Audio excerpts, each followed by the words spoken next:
You're inside the press box. Christian FM Sports presents Inside the Press Box, where we discuss all sports from our favorite high school team to college and pro. Here's your hosts, Paul Tipton and Gary Paris. Well, hey, Vero Nation. Paul Tipton, got Gary Paris here as well. Welcome inside the press box. Season's over, folks. There's no easy way to say it and get around it, but Vero Beach fought a good fight all season long, but in the end, they come up a touchdown short of tying up a ball game over Dr. Phillips, and they lose the ball game 21-14 in the region final, otherwise known as the third round. And yeah, let's just go ahead and get that old elephant out of the room here. Yeah, it's still been 26 years since we've gotten past the third round. So maybe 27 will be our magic number. Who knows? We got all next year. There's a lot of optimism for a lot of guys coming back. We'll talk about that in just a little bit. GP, all of us were in Orlando. The only difference is Matt and I and Don and Derek were at Dr. Phillips High School. You were across the town at UCF Stadium playing Utah, so you weren't able to be at our game, and vice versa, and both of us come up on the short end of that stick. Yeah, Paul, thank you very much. And I tell you what, my wife, Bobby, does our halftime interviews, was feeding me your plays because our kickoff was at 8, but we went on the air at 6.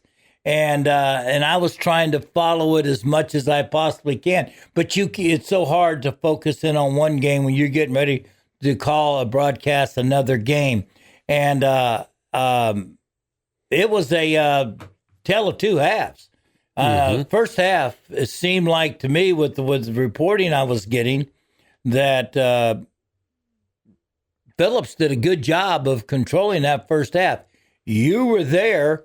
What in that first quarter? It seems we were down 14-0. I think in the first quarter, if I'm not mistaken. Yeah. I mean, basically, Dr. Phillips, opening drive, they go, 14 plays and 85 yards. They took over 6 minutes of time off the clock. So, yeah, the possessions were very far and few between for Vero Beach just because of the way Dr. Phillips came out and played the ball game. And, look, there were 3 possessions total in that first quarter, only 1 by Vero Beach. There were 2 by Dr. Phillips, and they scored on both of them. So right away, Vero Beach was in a hole, and they were just trying to figure some things out, Gary. It was one of those few games, that we saw the Vero offense really not click very well. Some of that, you got to give credit to the Dr. Phillips defense. Then the other side of the ball is the Vero defense.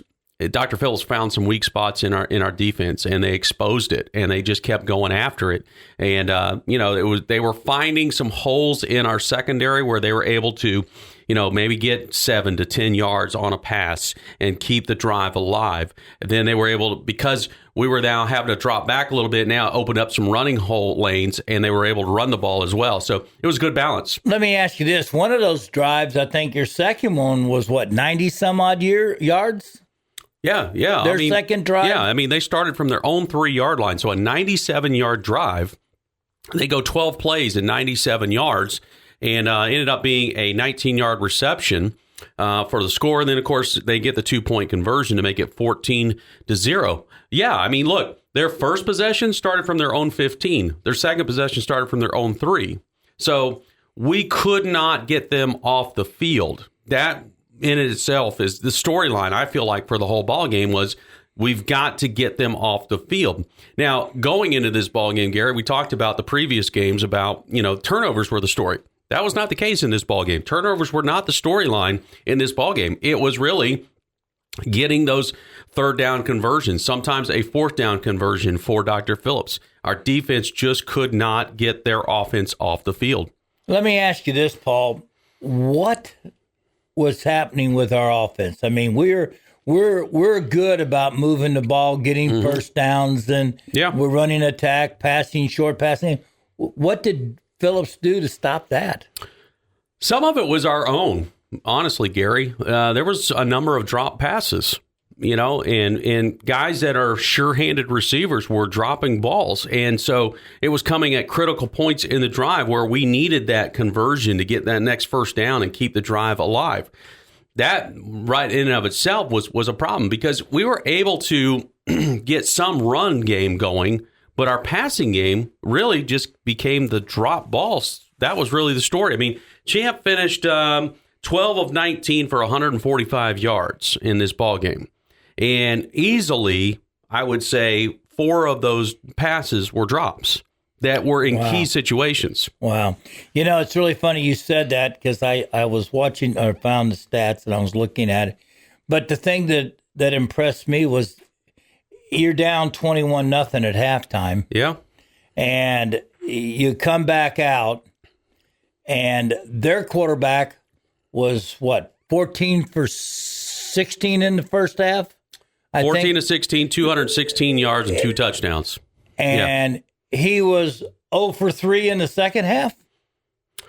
Pretty much, yeah, because he was 14 of 19 at the end of the game. That's what I mean. I mean, it was a tale of 2 halves. Didn't get another yard. Didn't get another passing yard. Right. And it was like Viral's defense woke up. They did. I mean, give some credit, again, just as much credit as we gave to Dr. Phillips and their defense in that first half. The second half, Vero Beach, what adjustments they made. It was great because Dr. Phillips had a total of 308 yards of offense in the first half. They 308 308. 308 in the first half, 21 points. They had 324 at the end of the game. So they only got 16 yards in the second half total. And so, I mean, we made some good adjustments. Well, the reason I brought that up is when I saw the stats, and again, I'll let you finish because you had some great thoughts, is that people thought, well, we just, Viral's just not. No, Viral adjusted well. They did. And again, drop balls in the second half, some miscues there but the second half defense, you shut a team of that magnitude for 308 yards in the first half and 24 yards in the second half, your defense is clicking. Now they're adjusting. And I'll let you now talk about what happened in the second half. Well, Gary, one thing I want to point out, and Coach Jankowski has talked about this pretty much all season long, especially when we've done the coaches show, is talking about that middle 8, if you will, that 4 minutes before the end of half and 4 minutes going into the third quarter and how critical that can be. So let me point this out to you. So right before we get into pretty much in that last 4 minutes, Dr. Phillips puts together a quick drive starting from their own 43, and they get a touchdown out of it. Okay, so that put them up 21-0. Vero Beach then had the ball, but we got to halftime. We basically had to take a knee, go to the locker room. Okay, we get the ball to come out to start the third quarter. Well, we got first play, we got a first down, but then we had to try to go for it on fourth down, and we didn't get it, so we turn over on downs. That was pretty critical right there because it felt like if we could have got a score on that opening drive of the third quarter, that would have changed the dynamic of the ball game.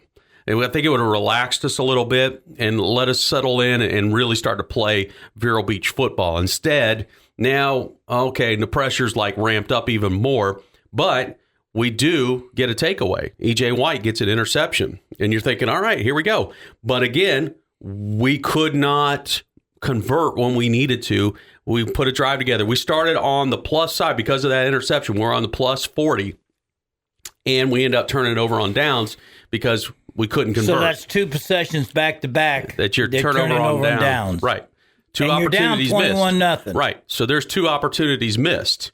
But again, the defense was playing lights out in the second half. So again, Dr. Phillips comes back out. They're starting from their own 14. We force a punt. All right. Well, now it sets us up. We're on the plus side, the plus 47. We put a drive together, 8 plays, 47 yards, and Champ Mons runs in for a score. All right. Now we're 21-7. All right. We force Dr. Phillips on the next drive, turnover on downs. Defense does its job. We put another drive together. We start from our own 35. We get 10 plays, 65 yards. 1 yard run. Champ Mons goes in. Now it's 21-14. Now you're feeling okay. But in Dr. Phillips' next drive, 3 and out. They punt the ball away. Now we're right near the end of the ball game. You got to get that touchdown. Of course, Matt and I were thinking the same thing when Dr. Phillips punted the ball away, and you got Latravius Woods back there thinking, well, it'd be a really good time to have a punt return for a touchdown. But he did get a decent return. We start from our own 34-yard line. Well, that's good field position. Pretty You're good, right? Yeah. But we just could not get the plays when we needed. And again, that's where that storyline of the drop passes really came into play, Gary, because we had some opportunities to extend the drive, but we couldn't. And in the end, on 4th down, Champ's trying to find somebody to throw the ball to and just couldn't find it. He was trying to run it himself, try to get that first down, just couldn't get there. And that's the end of the ball game. Wow, what a game. Game of 2 halves, folks. That's the reason I asked Paul, because Paul was there actually doing the play-by-play to analyze the whole game for us. It tells you the character of this team. Mm-hmm. This team, people say, well, here we go again. We didn't get past the 3rd round. You know what? You know how many teams do? You know how many teams we've been to the 3rd round? So for Class 7A, yeah, you start out the playoff series with 32 teams. We were down to the last 8. There you go. That's it. And I'm going to tell you right now, and that's out of 85 teams that are in Class 7A, I think, in the state of Florida. Yeah, something like that. Yeah, 85 high schools, and you're in the final 8 of that, and you're again, it's so tough. Just go back and see how many teams have ever been to the 3rd round in the last 20 years. You're going to find Vero Beach probably has probably a half dozen or more opportunities in the last 20 years or so. So it's not like, and I think with Coach Jankowski, this is our 3rd time. I think we've been, I believe so, yeah. Our 3rd time. Yeah. Listen, that is so hard to get there.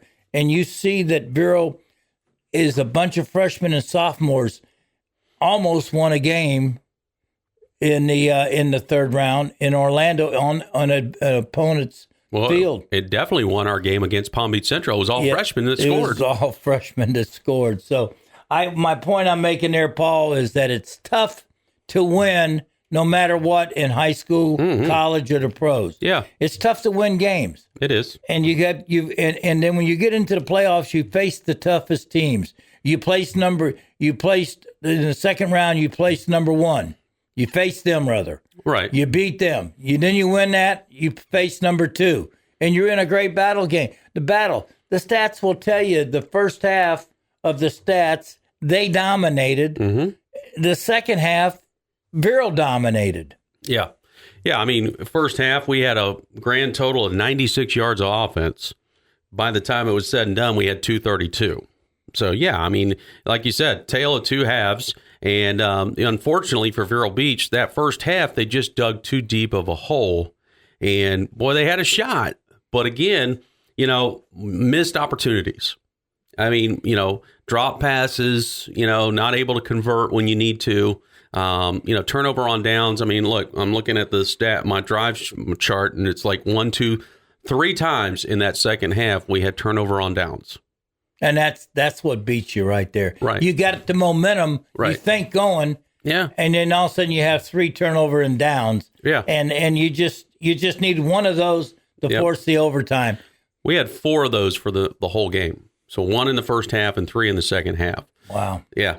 So you can see how we dominated the second half of the game. Right, yeah. Even though we couldn't convert 4th down plays. Yeah. It was a great second half. Paul, I can't tell you how much I've enjoyed this year working with our team. Our team has been broadcast has done a tremendous job of getting the game to our listeners and growing our crowd. It's so much fun to be a part of a program. Coach Lenny Jankowski, in my opinion, is probably one of the best high school coaches in the country. I mean, he is that good. His offense is unbelievable, and it's only going to get better, folks, with all the young people we got. But before we wrap up, I want to say this: go ahead. That it's been a tough week for you and me.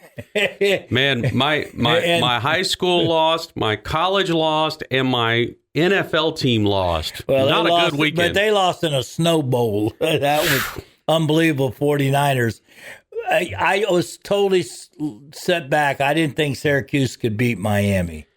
And yeah, you and I talked a lot about this through the whole season, and I just feel like, Miami, had a great offense. It's just their defense was just too suspect, and it felt like at some point it was going to bite them, and it did a couple times. And unfortunately, that second one, I think, is going to keep them out of that playoff picture now. And it's unfortunate, but maybe it's the best thing, because I'm not sure that, beyond, if they'd have won the ACC championship, yeah, they got a first round bye, but I don't know. Do they win that game? I don't even know if they do. No, it'll be fun to watch. And me, I've got UCF coach resigned. Yeah. To take over the offensive coordinatorship of my other school, Florida State. And I'm going, wow. Yeah. I mean, pretty interesting, isn't it? I did not see Malzahn stepping aside. I felt like he would coach. I think he was going to coach another year. I thought he would stay here. But the biggest problem, and you and I have talked about this all year, is re-signing kids that you already have. That they're part of your program, right? Having to give them money. You just come off a terrible year, and then you've got the portal setting out there. You've got to go recruit. Yep. And then you've got to look at film and talk to kids, and then you've got the high school starts Wednesday. The high school team starts the recruiting. And it goes from Wednesday to Friday. Yeah, as far as signing goes. Signing. And here's the thing, that when you don't have a head coach, it's tough. Yeah, isn't so it? I would think that they have to have UCF, and I have no clue who it's going to be. I have ideas who it might be, but I don't have a clue who they're going to pick. Sure. And but they got to get it quick. Yeah, no kidding. Because if they can get it done, they got to get it done today, tomorrow, or whatever, so that they can hang on to what recruits they have, because correct, a lot of guys will be attractive to the name, whoever it may be. So we're in a tough situation. Gary, if we can take a quick side note on that, what we saw this weekend, obviously it was a rivalry weekend, a lot of state schools playing each other and whatnot, or you know, conference rivals or whatever. And what we saw at the end of a lot of these games was really sad to see. And it really started at the with the noon game, which was Ohio State and Michigan.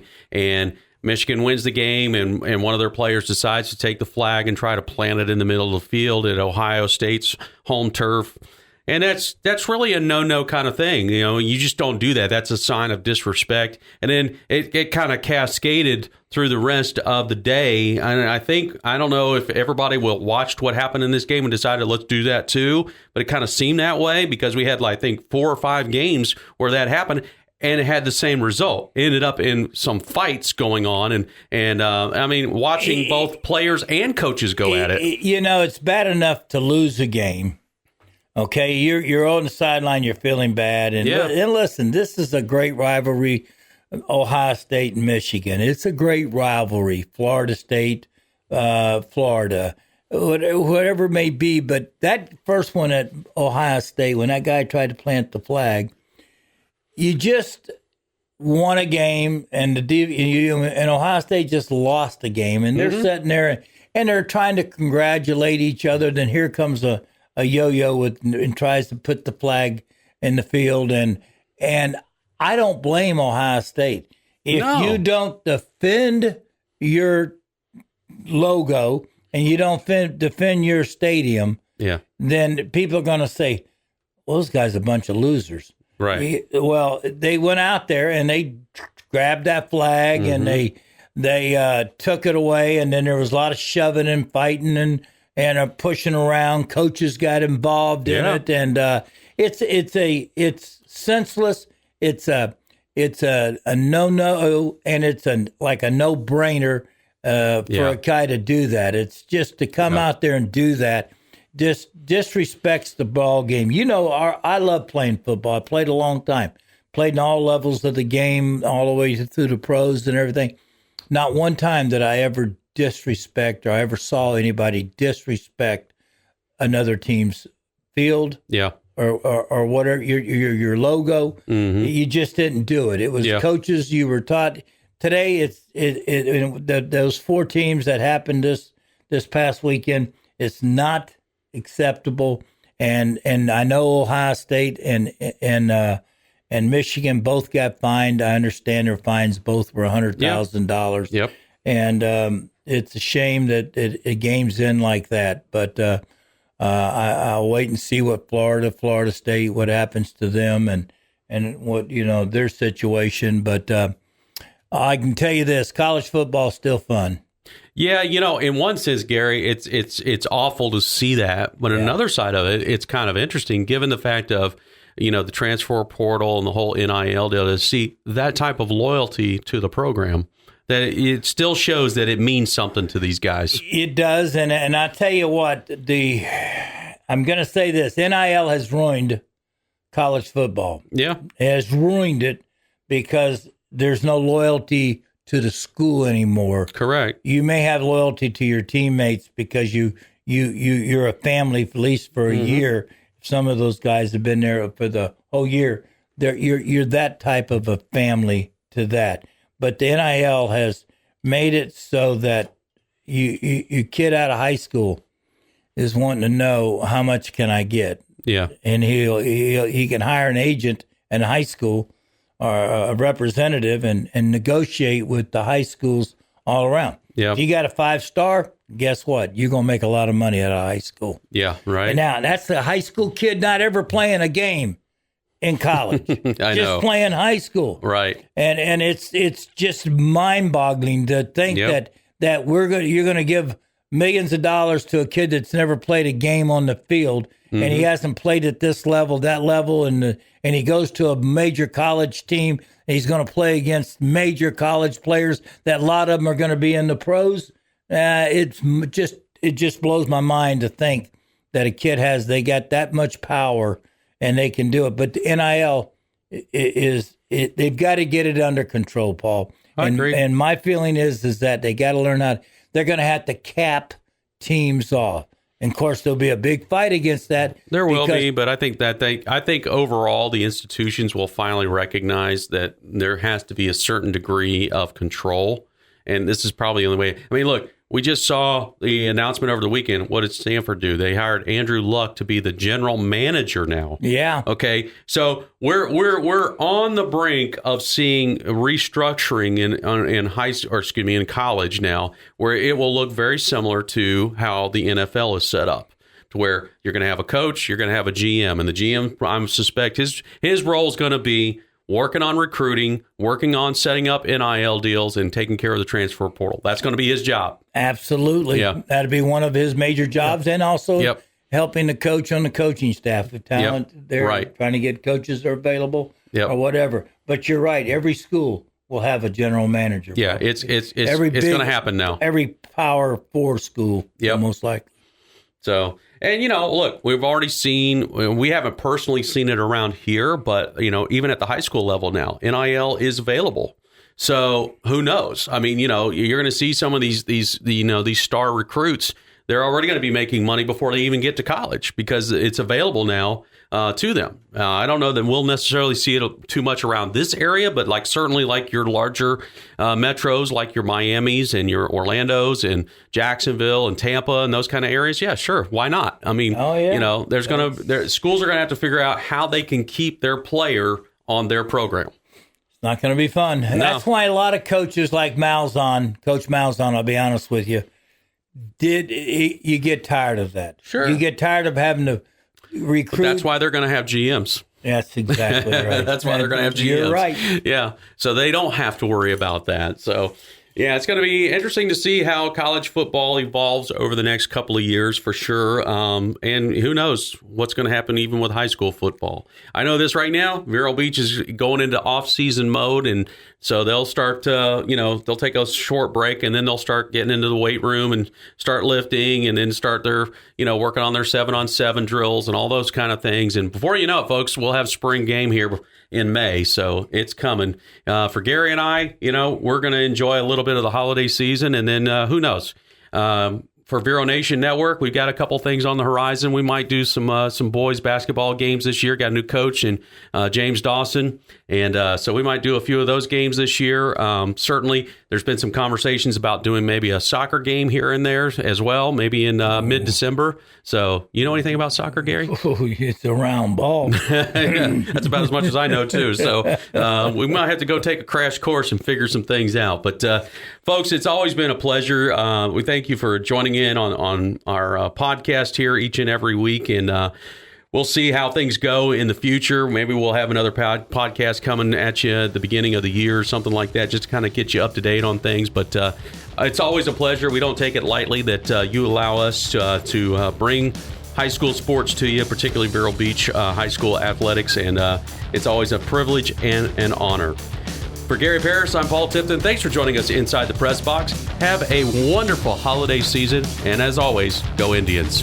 Thanks for joining us inside the press box. For more, go to ChristianFM.com.